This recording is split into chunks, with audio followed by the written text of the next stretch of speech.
Welcome into the VandySports Podcast. I'm Billy Derrick. This is the 440 Sports Network. I'm your host, Billy Derrick. As I said, Anchor Impact brings us today's episode. We are diving into Vanderbilt football 2024 early signing day. I guess it's 2023 right now, but early signing day, of course, today. And I'm going to basically run through Vanderbilt's signees today and talk a little bit about some of Clark Lea's comments. And we'll get to some of your comments and questions today as well. Jason says he can't wait. Big day for Vanderbilt, as it is for every team around the country. And a big reason for that, and also in the transfer portal, is what the Anchor Impact has been able to do. And I want to give you a few words on them before we get started. Commodore Nation, get closer to Vanderbilt athletics than ever before with Anchor Impact, the official NIL collective for Vanderbilt University. Gain access to unmatched exclusive coverage and be part of a one-of-a-kind community. As an Anchor Impact member, you can gain exclusive privileges and benefits, offering deeper engagement with student athletes, coaches, staff, and the entire Vanderbilt community. Access behind-the-scenes content, exclusive events, unique merchandise, and personalized experiences, creating an unparalleled connection with the student-athlete's journey. You also become a catalyst for change, redefining the landscape of college athletics and showcasing the potential of NIL on student-athletes' lives. Join the mission of Anchor Impact to support student-athletes and elevate Vanderbilt athletics to new heights. Become a member today and be part of this impactful journey. Help the Commodores thrive and contribute now by logging on to anchorimpact.com/register. All right, big show today. We'll probably go for about an hour or so. We're gonna be joined by Chris Lee as soon as Clark Lea wraps up his early signing day comments going on right now. So I know kind of a tough time. I'm sure a lot of you guys want to watch that live, but whenever that's done, probably get some of you guys checking in here. Chris Lee is out there right now, so I'm sure he'll have some thoughts up on the board after that, but we will check in with Chris Lee here towards the end. But what I want to do is run through Vanderbilt signees today. And obviously Twitter is a big source. So you got Clark Lea, Barton Simmons, providing their thoughts on each guy that has signed today. And I'm using that kind of as a tool to provide their insight to you guys, but also provide some of my own insight on a lot of these guys. I will say I'm not perfect with them, but I feel like I've done enough research and studied some of these players enough to where I can talk about, what their skill set is and how they can help Vanderbilt, next year, honestly, because there's going to be some guys that do help this team immediately. And obviously you got some early enrollees, but I want to start on the defensive line. I'm going to kind of go random order here. We'll start with three-star defensive lineman Glenn Seabrooks III. He's from Nashville Davidson Academy, 6'3", 305 pounds. Senior stats, 36 tackles, 14 tackles for loss, 1 sack, 13 hurries on the quarterback. He also had an interception and a forced fumble. Surprising to me that Glenn Seabrooks is the only Nashville product in this class. Of course, coming out of Davidson Academy a year ago, and then even the year before, Vanderbilt had plenty of Nashville local products, especially in the mid-state. But I like this guy a lot. He'll probably play 3 technique there, defensive tackle. He's a big dude. I mean, I saw some highlights this year from him over at Davidson Academy. He's a big player. Barton Simmons says people are sleeping on Big Glenn, defensive lineman, O-line, punter, really good baseball player as well. He's smart, super competitive. He can do everything well and is an athletic 325 pounds. He's staying home to build something. So that kind of stands out to you there. Athletic 325 pounds. And Vanderbilt recognized that as a need, a guy that can sort of maybe plug the hole there in the middle of that defense. SEC teams have that. Vanderbilt really hasn't had much of that, to date. Really, I mean, ever. So I think Glenn Seabrooks is a good start there to sort of build out that the middle front seven of that defense. All right, let's go to the secondary. Alvin Williamson Jr. This guy is another impressive athlete. Of course, went to the same high school as Dante Carter, and 3-star cornerback Alvin Williamson Jr. out of Cibolo, Texas, 6 foot, 180-pounder. Finished last year with 41 tackles, 1 tackle for loss, 1 interception, and 8 pass breakups. Played with Dante Carter. They had one of the best secondaries in the state of Texas all season long. And I think to get both those guys is really impressive for Vanderbilt and their staff. He will be an early enrollee. He will compete for playing time. As you know, Vanderbilt struggled in the secondary. They've struggled in the secondary for I don't know how long, but obviously they did last year, and they have ever since Clark has been there. So for Williamson to come in here and make an immediate impact, I think will be huge. Obviously, he's going to have some learning to do. As a freshman, I'm sure other younger guys on Vanderbilt's team, like a Martell Height, can help with that transition for a lot of those young kids. Barton Simmons says rare body type at defensive back. He's got big-time energy and leadership skills. He's been a mainstay in the secondary at one of the top programs in Texas. Like that kid a lot. Again, I think he'll have a chance to compete and play a lot early for Vandy. And you look at him, he's a DB, right? Dante Carter's a safety.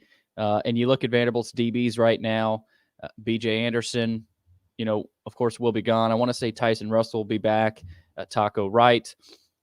But there's just, there's a lack of talent. So I think getting a guy in here that has a high floor, right? That, you're looking at Alvin Williamson Jr. as a guy that has a high floor. But again, we'll see how much Vanderbilt needs him to play early, because that'll be a big telltale sign of if the secondary has improved or not.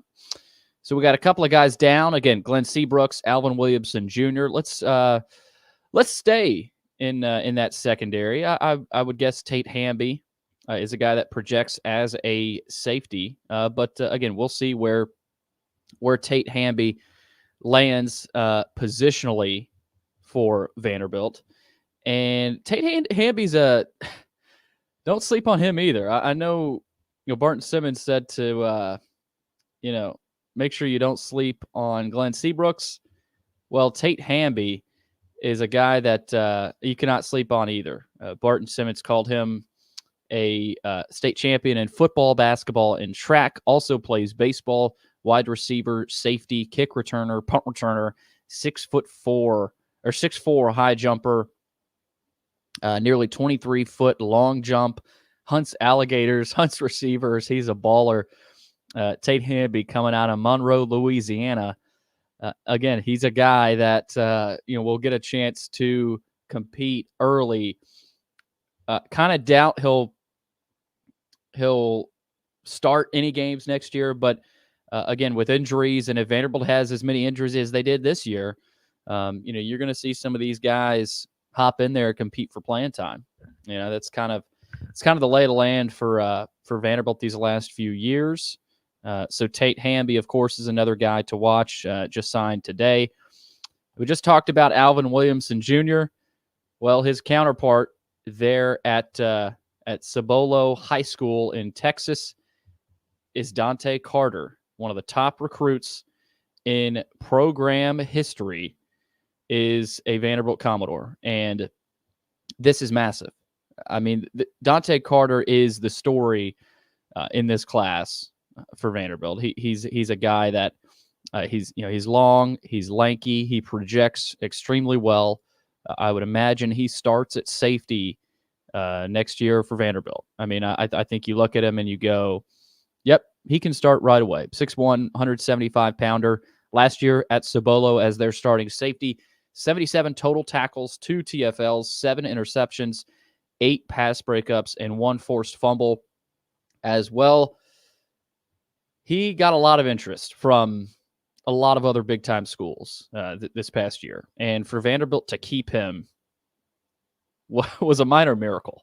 I mean, an act of God, you could say. But I think that is part of the hope that fans are clinging to, that this staff is clinging to. I mean, if you would have lost, I can't imagine the feeling of demoralization around this program if they were to have lost Dante Carter. Probably would have felt a lot like Kamarian Pimpton and a couple of the guys. Luckily, Dante Carter stayed committed. Credit to this staff for that. I mean, that is massive. Alabama, Ohio State, and Georgia came calling this past year, and Dante Carter said, "Nope, I'm good. I'm staying in Nashville." So, and again, he originally picked Vanderbilt over schools like Washington, Nebraska, Texas Tech. So he was a highly coveted guy. So he has stayed committed. He will start. I mean, I think, the staff's not going to tell you he's going to start right away, but my gut tells me he'll start right away. Of course, with Jalen Mahoney, DeRicky Wright, and Savion Riley all gone, that opens up a lot of space for you to bring in some talent if you're Clark Lea and Vanderbilt. Dante Carter, Randon Fontenette as well, a guy that we'll get to a little bit later when we get into the portal talk. But just massive. I mean, you cannot overstate that enough that they were able to snag Dante Carter. Barton Simmons on Twitter says this: school record 14 career interceptions, incredible range and instincts, talented and physically gifted, but I'm more excited about the mindset and demeanor he'll bring to this roster. Totally committed to the mission. He is totally committed. I mean, it's incredible to see players. You don't see kids like this in today's day and age a whole lot. And again, no disrespect to certain other kids. I'm not specifically naming names, but Dante Carter is a rare breed of a player. And, I think fans should be really excited about him. Again, I think he's going to start, and it's going to be fun watching him play. Kennedy says a massive win for Clark, Barton, and the staff to keep him. Yes, it is. Yes, it is. Jason already asking about Nate Johnson.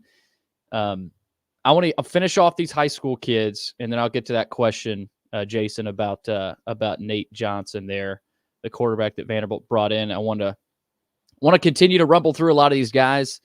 Johan Cardenas, running back, talented kid. And he's a guy that I really like as well. Impressive player out of Houston. Played at St. Thomas High School, 6'2", 215. So he's built. He's ready to play right away, I think. I mean, he's a monster. 249 carries, 2,268 yards this year as a senior. And he averaged 9 yards per carry, 33 touchdowns, also 25 catches, 340 yards through the air, and a receiving touchdown. All of a sudden, that Vanderbilt running back room is looking pretty good. Barton Simmons says Joe is a machine. He ran 11.2 5 months after ACL surgery, averaged nearly 10 yards per carry. He's a natural receiver, big, physical, great mindset and toughness. He's built for the SEC. Man, this guy, he might be the most ready-made prospect this staff has signed. In their time here. I mean, obviously you could argue Dante Carter, but just looking at Johan Cardenas, he's an impressive prospect. In a deep running back room, he'll have a real chance to compete. You've got Cedric Alexander, AJ Newberry, Diego Benson, and now Johan Cardenas. That's an impressive running back room back there for Vanderbilt next year. All right, let's go to the offensive side now, and let's talk a little bit about Tristan Brown, a receiver that Vanderbilt's excited about. Obviously, you lose Jaden McGowan, you lose Humphreys, you lose Shepard. Tristan Brown's going to play next year. You can bet on that. He's not the biggest guy, but he basically plugs that hole of Jaden McGowan. He's a Jaden McGowan type guy. He's got elite speed. He's only 5'9", 170, but he's a guy that is very explosive. Last year in Houston at Lamar High School, 44 catches, 866 yards. He averaged nearly 20 yards per catch, which is a really impressive number. 10 touchdowns. He also took a couple of kickoffs back to the house. So he's a candidate for kickoff returns, I think, early for Vanderbilt. Just insanely fast. I mean, if you turn on his film and tell me as a Vanderbilt fan you're not excited to see Tristan Brown on the field. He's going to play. I mean, it's pretty obvious. He's a slot type guy. Obviously, you look at the slot right now for Vanderbilt. You look at Junior Sherrill, but he's going to be right there behind Junior Sherrill, and really impressive get. Barton Simmons says confident and authentic. He holds school records for receptions, yards, and receiving touchdowns. Baseball player with great ball skills and play speed. Will give us immediate return value, and he'll have early impact potential at receiver. I'll go even further. Potential, I'll say he will. He will have an immediate impact at receiver for Vanderbilt. And you mentioned baseball player, or Barton mentioned baseball player there. You see that a lot with a lot of prospects that Vanderbilt has signed today. Almost all of them play 2 or 3 sports, right? So they love those types of kids. All right, let's move on to an edge rusher prospect, Mason Carter, 3-star edge guy, 6'5", 200 pounds. Obviously, he's going to have to bulk up.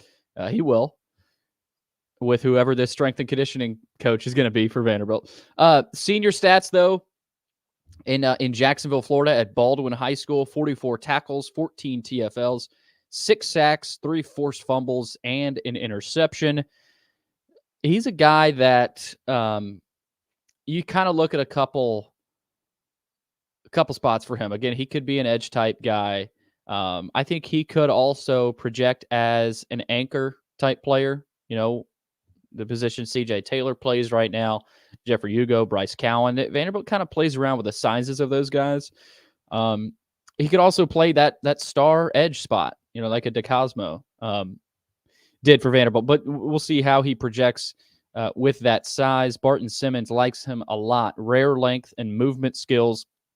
Could play edge, tight end, linebacker, overhang, still young. He runs a 4.6 40, 14 TFLs as a senior, dripping with upside. So looking forward to Mason Carter, a guy that, as you just heard there from Barton Simmons, he could play a few different positions for the Commodores. All right, let's go to a state of Tennessee kid. Marquise Bosky Barrett, receiver, 3-star, 5'10", 160 pounds. Obviously not the biggest kid. He'll have to put some weight on, but he's a guy that I think could play next year.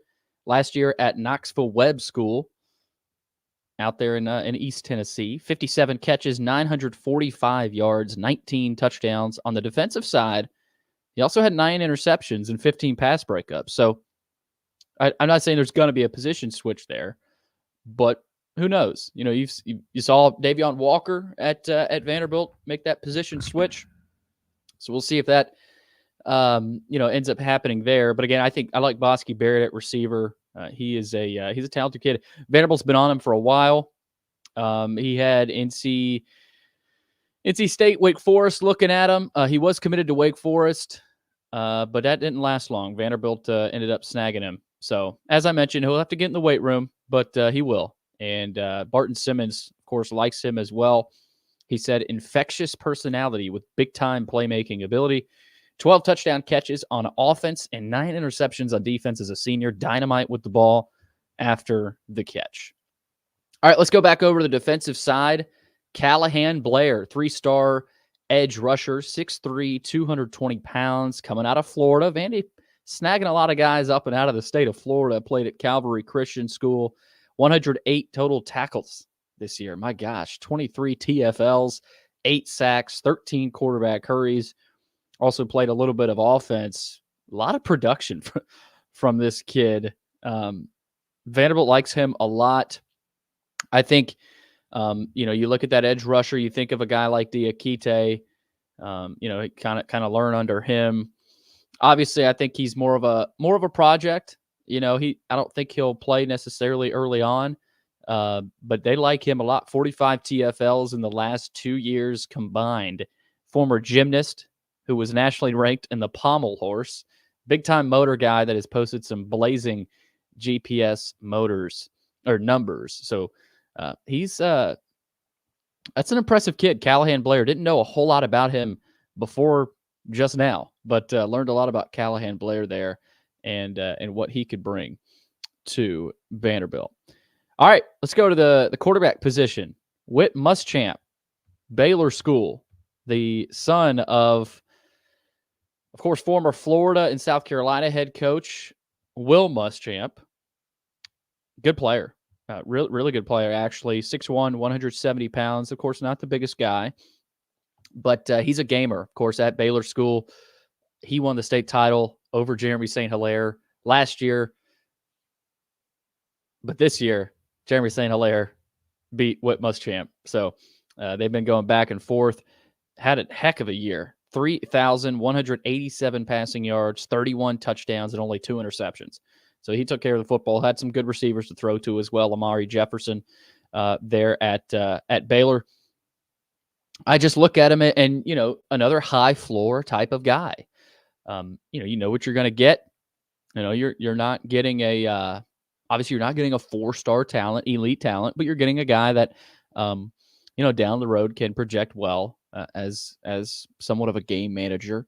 But he's got some really nice throws on tape. If you go look at some of Whit Muschamp's throws, he's an impressive kid. Obviously, state championship quarterback a couple of years ago, 3,000-yard passer as a junior, competitor, playmaker. He just finds a way to make plays. He's a baller, Burton Simmons says. So obviously looking forward to seeing what he can do at Vanderbilt down the road. Again, son of Will Muschamp. So Whit Muschamp, one of the quarterbacks. All right, next quarterback. Vanderbilt signed 2 quarterbacks. That's rare, and I think that's why you probably won't see them grab another quarterback out of the portal. Because you will. I guess technically they do have 4 quarterbacks, on that roster right now. But the next one is Jeremy St. Hilaire, another kid out of Chattanooga, played at McCallie, won the state title over Whit Muschamp this year. He's a bigger guy, 6'3", approaching 6'4", 215 pounds. Big. I mean, it's a pro-style quarterback. This year, 2,600 yards, 25 touchdowns, 8 interceptions. So stats weren't as good as Whit Muschamp's, but this guy, I think, projects a little bit better. I think he's got a ton of upside. He's got a huge arm. He can run. Very accurate. I was watching his tape and just he doesn't miss on a ton of throws. I was watching the state title, of course, between him and Muschamp, and he made some really impressive throws. So of course Jeremy St. Hilaire is a guy to watch in that quarterback room in the future. Barton Simmons calls him a big, rugged, athletic, strong-armed state championship quarterback. He's a quiet killer on the field. Canadian native, has been tearing up Tennessee on the field at McCallie. Looking forward to seeing what Jeremy, they call him Jay, I guess, Jay St. Hilaire can do on West End. All right, up next, let's go to Bryson Coleman, maybe the most interesting prospect in this entire class. He's been a commitment of Vanderbilt's for a long time.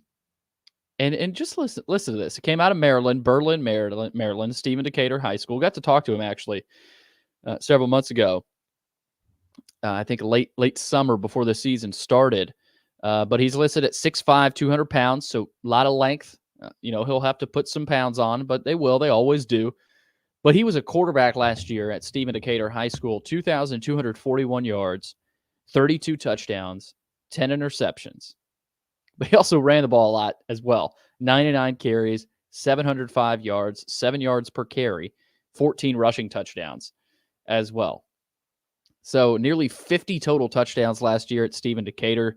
He also had a reception. I guess he lined up at receiver or tight end, one of the for a certain play there. Just a versatile, athletic freak. As I said, played quarterback, but he looks to be a flex tight end type guy for Vanderbilt. But it's interesting. You can do a lot with him. If you want to run a trick play, if you want to put him in the shotgun for a certain play, wildcat, whatever. He's a playmaker. And Bryson Coleman hops into a good tight end room. Cole Spence, of course, hasn't played. He's been hurt. But, you look at that tight end room, and you got a guy like a Whit Edwards that could play a little bit of tight end as well. So Bryson Coleman, he is the most fascinating guy in this class to me. He's a coach's son, as Barton Simmons says here, state championship quarterback, played basketball, great basketball player, 28 points per game. He hit 340 in baseball. I mean, this kid's an athletic freak. 4.0 GPA, great student as well. Remember this one. He'll be one of the top tight ends in 2024, Barton Simmons says. Don't sleep on Bryson Coleman. He is a guy, I think I remember talking to him 3 or 4 months ago, back before the season started, kind of asking him about his game, who he models his game after. And obviously he knows he's playing tight end at Vanderbilt. I would guess Justin Lustig has been his main recruiter. He mentioned George Kittle as a guy that he likes watching, and that he sort of models his game after. So Bryson Coleman is a kid that I think fans should be really excited about. Let's move on to an offensive lineman, C.J. Williams. And my goodness, I mean, you talk about monsters. I know I've said that word a lot. You can't just throw it around for anybody. But this guy's a monster coming out of the state of Massachusetts, Deerfield Academy, 6'6", 350. Whew. This guy, you got some size coming into that offensive line room if you're Coach Blazek. But he'll probably redshirt next year. He'll have to get in the weight room and kind of rework his body, with the new strength coach. But, you got to get him down to a playing weight, because he is up to 335, I want to say right now. He's actually up at 350. Wow. Okay. So you're going to have to change it. You can't play at 350. Either way, though, I think they like this guy because he looks like an SEC left tackle, right? He projects well, not next year, maybe not even in 2 years, but in 3 years, we might be talking about C.J. Williams as that blind side for maybe one of those freshman quarterbacks right now. Who knows? But C.J. Williams projects, I think, pretty well. Obviously, it's going to depend on the strength and conditioning program, the coaching he receives, but really like C.J. Williams and the way he projects at Vanderbilt. Barton Simmons said nearly 36-inch arms for C.J. Williams, 5.31 40-yard dash. That's at 365, you run a 5.3 40. That's pretty nimble, natural. He's massive. He's a hooper, a thrower, a dancer. He's got a ton of confidence and personality. So, again, more of a project, but you'll have a diamond in the rough if this Vanderbilt coaching staff can develop him and turn him into an elite left tackle. All right, let's move on. Keep it rolling. Kind of going random here, but Jalen Lackey. He is a defensive back signee that will help Vanderbilt, I think, right away. Obviously, we've talked about their needs, their severe needs at defensive back. Decommitted from Virginia about mid-season. And he's a guy they like. They like there at corner, elite speed. He's a Georgia product, played at South Gwinnett High School in a really competitive league division there down in Georgia, 6 foot 185. So decent size. 35 tackles last year, 28 PBUs. That's a big number. Only one interception, but he did have some catches on offense, 10 catches for 144 yards. So you see that versatility in his natural speed. As I mentioned, decommitted from Virginia to come to Vanderbilt. He played in Class 7A in GHSA in Georgia. That's the highest level of high school football in Georgia. Credit to Nick Howell, Dan Jackson for snagging this kid. I think he's going to help Vanderbilt next year. I really do. So Jalen Lackey, they like a lot. Barton Simmons said, big corner with speed and ball skills. He runs a 10.8 100-meter dash. That's some speed. We talk about Nate Johnson's speed. He ran a 10.3 100-meter. London Humphreys, of course, who's not at Vanderbilt anymore. He ran a 10.6 100-meter. 10.8 100-meter guy, Jalen Lackey. That's really good speed. So you're seeing Vanderbilt get even more and more speed on their roster. He's polished. He'll come in ready to help Vanderbilt. Big in-season get. That's an in-season get. Decommit from Virginia to flip over to Vanderbilt. So Jalen Lackey is a Commodore. Up next, Simeon Boulware.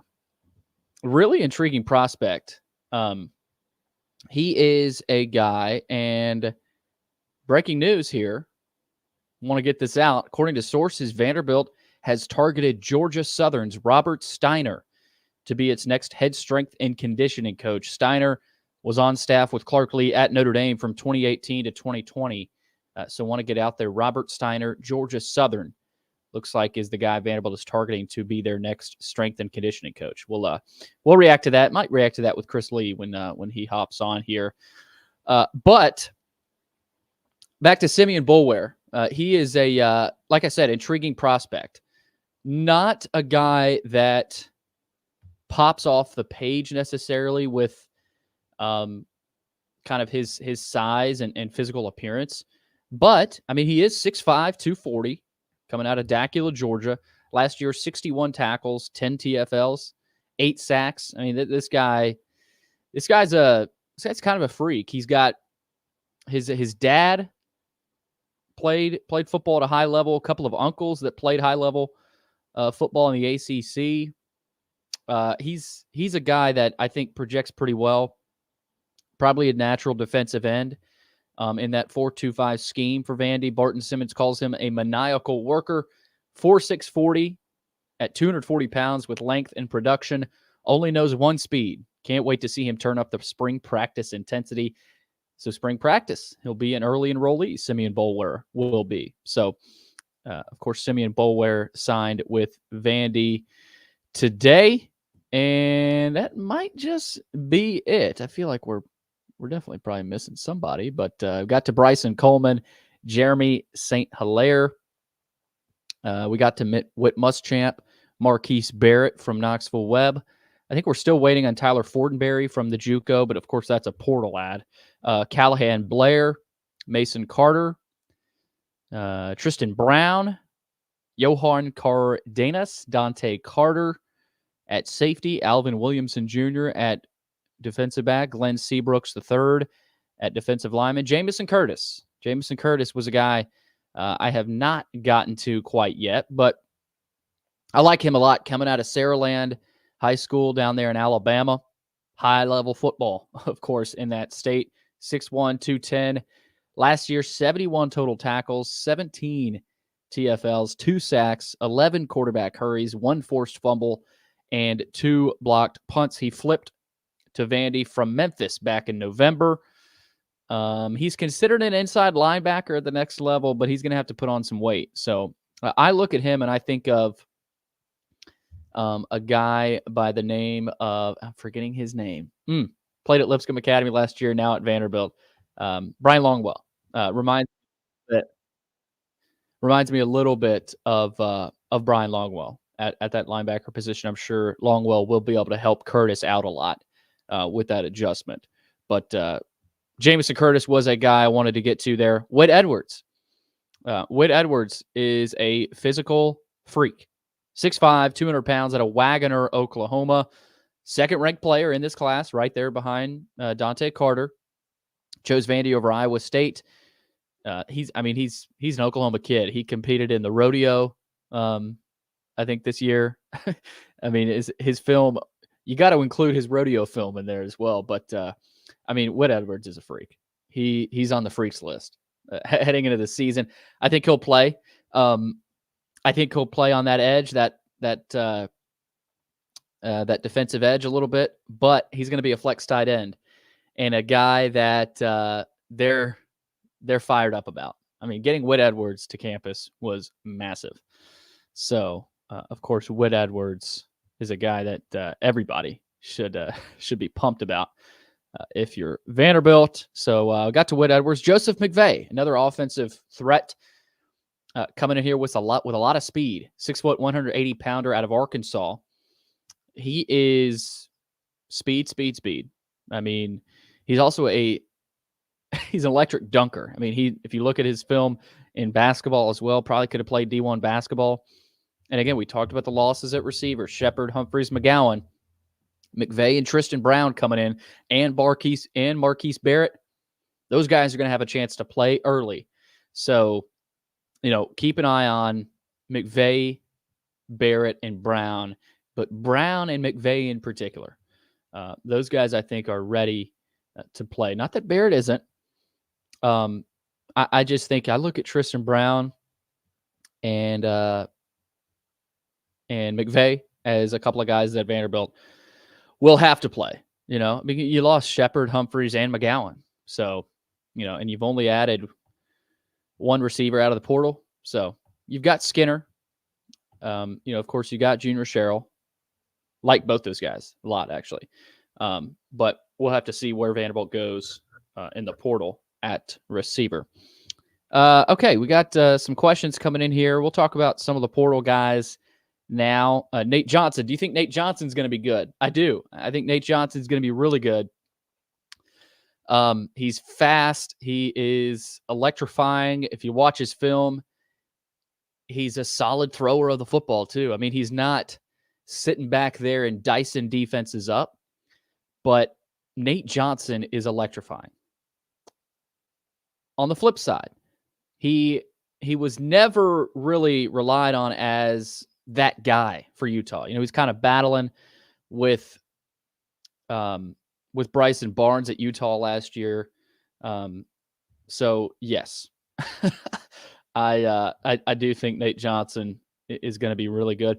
And you might see a situation where first half of the season he's trying to figure his way into the offense, but no. And Scott says, I think Nate fits perfect in Beck's offense. Completely agree. I mean, that combo of Tim Beck and Nate Johnson is pretty exciting to think about if you're a Vanderbilt fan. I mean, in Tim Beck's experience, he was a highly coveted OC as well. Nate Johnson was a highly coveted quarterback. You've seen teams in off seasons totally flip the script. Washington, a couple of years ago, they went 4-8 in year one under Kalen DeBoer. Well, Kalen DeBoer snags Michael Penix Jr. out of the portal, a couple of receivers, and a couple of offensive linemen. Boom, they're in the playoff this year. It can flip, guys. It can really flip. And they got an offensive lineman, Stephen Lasoya. So, yes, Nate Johnson fits in very well with this Tim Beck offense. And I think the reason you're not – obviously, you lose Humphreys. That's huge. But I don't know how many – like, this is going to be an explosive offense. I just don't know how many deep shot touchdowns you'll see this year from Vanderbilt. Okay, Kennedy Mathis. Clark said they plan to bring one more transfer quarterback in. Kind of surprising, but I assume wanting some experience to compete with Nate. When did Clark say that, Kennedy? I could be wrong there. I might have missed it. It might have been an interview I missed today. I'm actually intrigued to see where he said that. But yeah, I mean, if he does, so be it. I mean, I personally don't think they have to.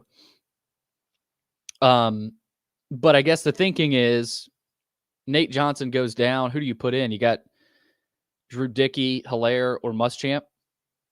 Yeah, I can see why you might want an experienced option. Arya tweeted out not long ago. I believe it was during his comments today. Okay. So yeah, Clark has been live. I don't know if he's still going or not. I know Chris Lee is there. If he's still going, that's where Chris Lee is. So again, hoping to get Chris in here to provide his comments following Clark's public comments. I want to see if I can pull up some of those quotes, because that is interesting. If Clark has said that they're going after another quarterback, that's interesting. They are in the process of finalizing the hire of a strength and conditioning coach. Clark mentioned that, and I think Robert Steiner from Georgia Southern is that guy. Let's see. Okay, Clark opened his presser by officially announcing that Tim Beck is the new OC. Okay, interesting. Clark said Beck's role would be akin to the head coach of the offense, and I think that's he's cleaning his hands of the offense. I think that is an interesting aspect of all this. Okay, so those are kind of the rundown of the comments. Thomas Jones from Smyrna, preferred walk-on, just signed. Congrats to Thomas Jones. Thomas is a good player. I haven't gotten a chance to see a ton of him. Clay, I think you're obviously familiar with that area, but so it's second in-state kid, Thomas Jones from Smyrna. So congrats to him. Awesome. Kennedy, I apologize. She said he mentioned they played to bring one or more in, so he could be including Nate as one, but said they have room to bring in another. Okay. Yeah, we'll see. I mean, I don't know. My gut tells me they won't, but say, for example, Nate Johnson goes down, are you going to go with who's there? Drew Dickey? And are you going to switch that? Are you forcing yourself to, to switch the offense at that point a little bit? So, but yes, Nate Johnson, I think, is a guy that every fan should be excited about. And, there's a lot to like. And so that is going to be fun to watch for Vanderbilt. Sorry, trying to get in contact with Chris to see if he's going to come on here. Anyway, so those are the comments and questions. Again, looks like signing day has just about wrapped up for Vanderbilt. Looks like they haven't hired. They're finalizing a hiring of a strength and conditioning coach, Robert Steiner from Georgia Southern. Looks like he's the guy for Vanderbilt. He helped Notre Dame to a pair of college football playoff appearances in 3 years. He's been on the strength and conditioning staffs at USC, Cincinnati, LSU, and Mississippi State. He was under Clay Helton there at Georgia Southern. He was the director of football sports performance with Clay Helton at USC in 2021. He spent 2017 at Cincinnati as an assistant director of football performance. So obviously this is a hire that obviously Chuck Losey was an option there for Vanderbilt. Matt Bayless, who obviously was at Notre Dame prior, hadn't been anywhere before. But looks like Steiner is the guy there for Vanderbilt. Dante Carter's younger brother got an offer from Vanderbilt today as well. Interesting. Okay, so we'll talk about that. But let's hop in with Chris Lee now, the publisher of VandySports.com. Chris, can you hear me? I can hear you. I am sitting outside near the tennis courts. I hope the audio is coming in okay. Yeah, no, you sound good. It looks a little chilly out there. It is a little chilly out here. What did Clark have to say today? I'm trying to think of what really stood out as noteworthy. I mean, not a lot. He made a comment. I'm trying to upload the video about, I guess, them continuing to evolve in their evaluations, but they thought that this class was athletic, and they loaded it up with length and things like that. There's some frames that are projectable. The guys are going to need work, that kind of thing. Talked about Dante Carter a good bit. Sounds like he's an impact guy. The quarterbacks, of course, got a decent amount of play. Other than that, nothing that really stood out. There was a lot of talk about Tim Beck. We will, as soon as I get the video uploaded, which has been an issue, you can hear Clark's comments about that. Strength and conditioning coach, I think you were going over that. Mm-hmm. As I came on, that sounds like that's a done deal. He didn't name the name, but got directed in maybe in a place to go by someone. And so I think you've already unpacked that. But that's kind of where things are as of lunchtime. Yep. It's interesting that he brought up Tim Beck, and I saw a tweet from Aria. He mentioned how he's basically going to be the head coach of the offense. So you've got Clark Lea, the head coach of the defense. Of course, Clark is the head coach. But you've got Tim Beck, a guy that has been a head coach at Pitt State, D2 level, but coming over from New Mexico State. I thought that was interesting today. Chris looked at his comments. I don't know if I was in there with you, I'm sure we would have looked at each other and gone, interesting. It feels like Clark is beginning to sort of wash his hands of the offense and say, Mr. Beck, here you go. Let's see what we got. I thought head coach of the offense was an interesting word, and I'm not sure that's the wrong strategy there. No, I don't think that's the wrong strategy either. Interesting. There's only 2 local kids, Chris, and one of them is a PWO, Thomas Jones from Smyrna, who just signed, and then the other one is what is his name, from Davidson Academy? Forgetting his name. Glenn Seabrooks, right.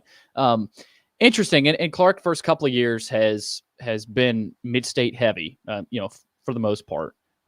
3, 4, even 5 guys, I think, at once coming in, whether they're PWOs or original commits. Do you take much? Do you take much into that? Do you look much into that? Or is it just kind of one of those years where, the cupboard might be somewhat barer than it has been, although I don't know that it is, because that's something we've talked about before. Clark kind of taking control of mid-state. Do you look into that, or maybe not as much? I think you would have liked to have seen more. It seemed like it was a pretty decent class in the mid-state. Of course, they had the DB committed from Innsworth. That's probably going to Tennessee now. Name escapes. Sensabaugh. Yeah. Yes, Sensabaugh. Thank you. Look, we've said it a million times. It's just so hard to recruit the mid-state when you're Vanderbilt. Mm-hmm. The crowds, the lack of a recent winning tradition, all the things that we have talked about on the podcast ad nauseum. So I can't help that those things helped him here in this case for this year. No. Well, it'll be interesting either way, Chris, to see how these things piece together. You still got I don't even know how many portal guys, probably have 1 or 2 more, come out of the portal for Vanderbilt. Anything else that stood out to you today from Clark, and anything you want to leave us with? I know we weren't able to have Sean. We're hoping to maybe have Sean on, Luke on, maybe Joey. Joey's recovering from wisdom teeth surgery today. So, of course, he's not able to come on. But, Chris, anyway, any lasting thoughts here, and anything else there from Clark that might have stood out to you? Well, I don't think there was a lot of drama today. I think they got all the guys they were expecting to sign. The portal kids they can't comment on. Obviously, he did touch on Nate Johnson a good bit. Couldn't call him by name, but you could tell he's very thrilled with the addition there. Again, I'll get that uploaded in the press conference video, which was 22 minutes, and it was taking forever to upload. So that might be a more of a mid-afternoon thing. I was hoping to get that up, by now, but you're at the mercy of upload speed. So that's where we are. Nothing really earth-shattering. It's just weird being there, because these used to be the days that we planned our years around, and we're the backbone of the future of the program. And now it's like these kids are all 1-year rentals, and that's where everybody is. It is crazy. It's changed. It's almost like today you wake up and this class has already been installed. I mean, it's not like there are any, like you said, earth-shattering news or notes. You think most people that know and recognize the players in this class are already familiar with them. So it's not as, like under Franklin, I remember in certain years under Mason, you would get a few new guys, whether it was a flip or a kid that would surprise you, but you're just not. There's so much about the portal now, and it's funny you can't even talk about the portal kids officially on a day like today. So strange times, of course, Chris. Right now, Clark has voiced his sort of frustrations and challenges with today's day and age of football, as does everybody. I mean, everybody's got to deal with it, and you either adapt or die. And I'm sure we'll get out another episode with Luke, maybe not before Christmas, but definitely I would guess potentially before the new year. If not, we'll try to get something else out there. Wanted to get something at least out there today. Chris, thanks for taking the time. Stay warm. Hop back in that car, and so we can get that presser uploaded. It's actually warmer than it looks. There's a nice sun coming down on my back, which helps. But it's been miserable otherwise. That helps. Well, that's Nashville weather. You got a couple of jackets on, but the sun, you got to wear your sunglasses too. By the way, I'm sitting in the middle of just a construction zone. I'm looking at the tennis court in front of me. There's a big pile of gravel about 20 feet in front of me. Across the street, there's baseball. And of course, I'm in that partitioned off little part where the McGugan Center parking lot is. But it's just building all around us. It's a weird time. Yeah, weird time for football overall, college football especially, and interesting time at Vanderbilt with everything going on. Chris, thanks for hopping in here. Yeah, thanks for holding the fort down. You got it. That is Chris Lee, publisher of VandySports.com. I'm going to close it out here. Thanks everybody for hopping in. Glad we were able to do this. Again, I wanted to make this sort of a signing day mania show with bringing Luke Wyatt in, maybe Joey Dwyer, maybe Sean Williams. But people are busy. It's a busy day for everybody, especially around the college football landscape. That was Chris Lee. So glad to have Chris Lee hop on. We'll probably, like I said, we'll get another podcast out eventually reacting to the strength and conditioning hire with Robert Steiner. Of course, it hasn't been made official, but that's who they're targeting. Tim Beck, OC, Nate Johnson, quarterback, other portal guys coming in. We'll get an episode out. But with that being said, thanks for joining me today. This podcast has always been free. We plan for it to always be free. So here's how you can help keep it that way. Give us a 5-star rating. That helps us get noticed. Subscribe to our Vandy Sports YouTube channel. Also, if you're interested in sponsoring the show, email Chris Lee at chrislee70@gmail.com. Thanks for listening. We'll catch you again soon with more episodes of the Vandy Sports Podcast.